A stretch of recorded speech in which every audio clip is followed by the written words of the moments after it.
le régime foncier est très mauvais au Cameroun.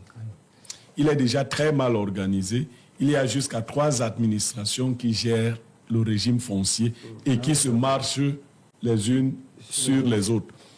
Pour la gouverne de nos téléspectateurs, il y a le ministère de la Justice qui gère le régime foncier. Il y a le ministère des Domaines et des Affaires foncières qui gère le foncier. Et il y a le ministère de l'administration territoriale. Deuxième chose, il n'y a pas de division des terres au Cameroun. On confond les terres agricoles avec les terres urbaines, les terres semi-rurales. Ça ne se passe pas comme vous vouliez dire. Non, toutes les terres ne se valent pas. Il fallait distinguer. Il faut copier les pays que vous avez commencé à copier. En France, quand vous voulez acheter un terrain, il y a des terrains agricoles. Et ils ont leur régime. Les terrains d'habitation ont un régime bien défini. On n'achète pas les terrains urbains n'importe comment. Il y a des superficies. D'ailleurs, ce qu'on fait même, c'est qu'on indexe des impôts particulièrement lourds en fonction de la superficie que vous voulez acquérir. Dans l'urbain. Dans l'urbain, et qui vous décourage donc. Parce qu'il y a des impôts que vous verserez à vie. Oui. Et il y a une quotité qui reste celle des propriétaires dans les impôts qu'on vous indexe. Ce qui fait que les propriétaires ne seront jamais lésés à vie. L'État a abandonné le foncier pour que chacun fasse du foncier ce qu'il veut. Deuxième chose, vous voyez, vous mettez ça en relation avec ce que le gouverneur et le préfet ont fait. Les administrateurs se croient propriétaires des terres et ils violent, ils ne sont pas propriétaires des terres. Dans le processus d'immatriculation, ils sont des facilitateurs. Malheureusement, ce n'est plus ce qu'ils font. Récemment, une lettre est venue de la présidence de la République instruisant le ministre des Domaines et des Affaires foncières de sortir la liste de tous les Camerounais ayant plus de 49 hectares. La liste n'est jamais sortie. Vous savez pourquoi? Dites-nous. Elle n'est pas sortie parce que la plupart des personnes ayant ce terrain sont des membres du gouvernement.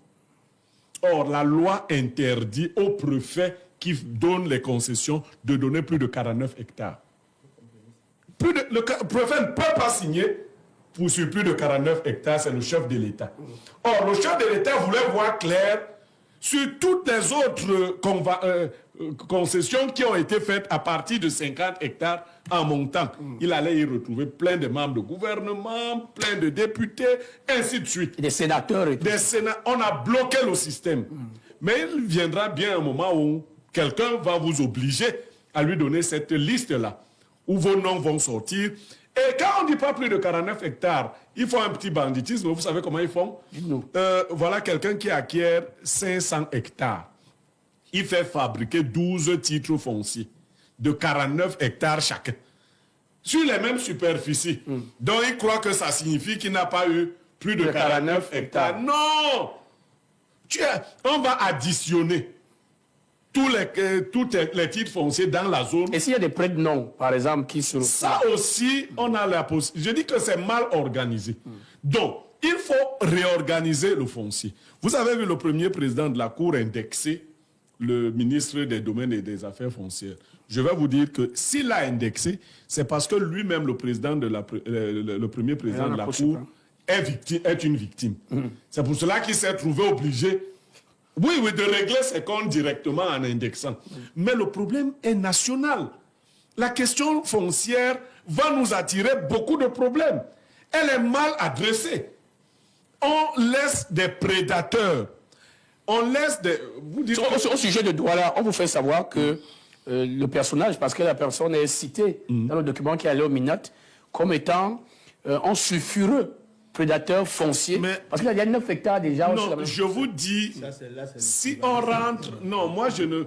vous avez vu la problématique de Dicolo, n'est-ce pas? Les administrateurs étaient mis en cause. Le gouverneur actuel du littoral était encore là, non? Lui, il était déjà là. Le préfet n'était pas encore là. Mais ils ont validé tout cela. Ça veut dire que nos administrateurs ne se comportent pas comme des gens qui aiment la nation. Du tout. Ils ne mettent pas en premier l'intérêt des populations et l'intérêt national. Quand un individu arrive, il commence par l'administration. Il commence par corrompre l'administration. Il donne beaucoup d'argent à l'administration. On passe sur le terrain et on commence à faire des concessions à volo sans tenir compte de la réalité. Quelquefois même, il y a des confusions. Dans le cas de Dikolo, il y a eu beaucoup d'erreurs, de confusion sur les titres fonciers. On envoie monsieur que vous êtes prédateur foncier sur le titre foncier de quelqu'un d'autre. On n'est que prédateur. Non, sur le titre foncier de quelqu'un d'autre qui a vendu à des populations. On ne voit même... Quand l'argent est déjà là, on ne voit plus bien. Après, on se rend compte que non, là où il est allé déguerpir les gens, ce n'était pas le bon titre foncier. Il faut qu'il rende... Vous voyez? On superpose même des titres On fonciers. superpose, on pousse. Le ministre lui-même, par exemple, des domaines et des affaires foncières, a une administration hyper corrompue. Vous voyez, lui-même accuse... Il ne se passe pas des mots sans que des responsables Non, soient il est sanctionnés. donc... Je ne sais pas s'il faut pendre les gars de ce ministère. Non, pas du tout. Je n'ai pas dit qu'il fallait... Je ne sais... Parce que ces gars poussent... Un ministre n'est pas capable de comprendre tout dans son administration. Il a donc des cadres qui l'aident à prendre des décisions. Mais je vous assure, les cadres lui font prendre une décision le matin. Ils assurent que tout a été vérifié. Le gars signe. Pip, pip. Le titre foncier sort. Le soir, on vient lui dire que non, monsieur le ministre, ce que vous avez fait est une catastrophe. Vous avez fait ceci, cela. Alors, il annule à nouveau. Quelquefois, il sanctionne un cadre, mais il est encerclé.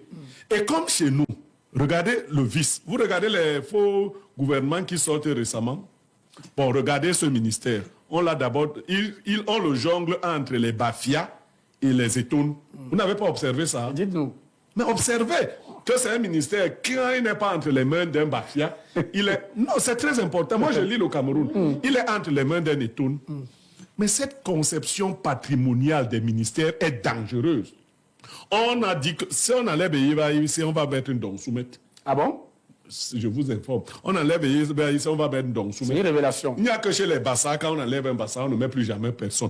Donc, on fait comme ça. Ça fait qu'il y a une sorte de caporalisation des ministères. Et vous savez, non.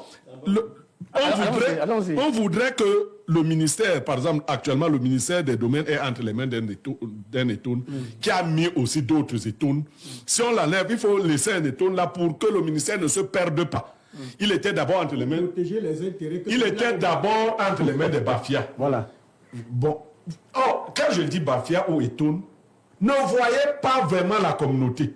Voyez les individus qui font perdurer un système de corruption.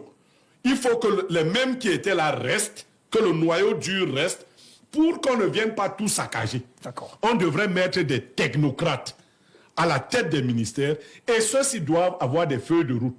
Celui qui va prendre le ministère des Domaines dans un Cameroun normal ne devra être l'ami de personne.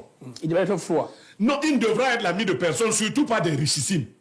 Il devra aider l'administration et les députés devront se prononcer le moment venu sur le nouveau régime foncier du Cameroun. Il y aura des pleurs et des grincements dedans. Parce que quand on va revoir le régime foncier, tous ceux qui ont acquis des terres de manière frauduleuse vont les perdre. Parce que celui qui paye mal, paye deux fois. Donc le moment va arriver. Préparez-vous. Les gens qui ont 1000 hectares de terrain, 3000 hectares de terrain. 4000, 3000. Un individu qui sait qu'on ne le fait pas. Parce que la loi a protégé ça. Et ce n'est pas le chef de l'État qui vous a signé ça. Il y a un individu qui se baladait dans l'ONCAM. Il a eu 5000 hectares de terrain. Si son dossier a été signé par le chef de l'État, ça va passer. Comme il n'a pas été signé par le chef de l'État, il va perdre le moment venu. Parce que vous n'obtiendrez pas la signature du chef de l'État dans cette... Donc, vous voyez, donc les ministres eux-mêmes violent la loi, les administrateurs violent la loi. Le préfet sait qu'il a une limite, 49 hectares. Comment il se fait que certains préfets donnent 500 hectares de terrain à des individus? Alors, à propos justement de l'accaparement, il y a eu un souci récemment, c'était dans le sud, dans la vallée du Ntem exactement. C'était un industriel qui entendait faire la cacaoculture. Les populations se levaient parfois au matin rencontrant des gens derrière leur tombe, derrière leur forêt, en demandant « Mais qu'est-ce que vous faites ici ?» Non, nous on a eu le document depuis le...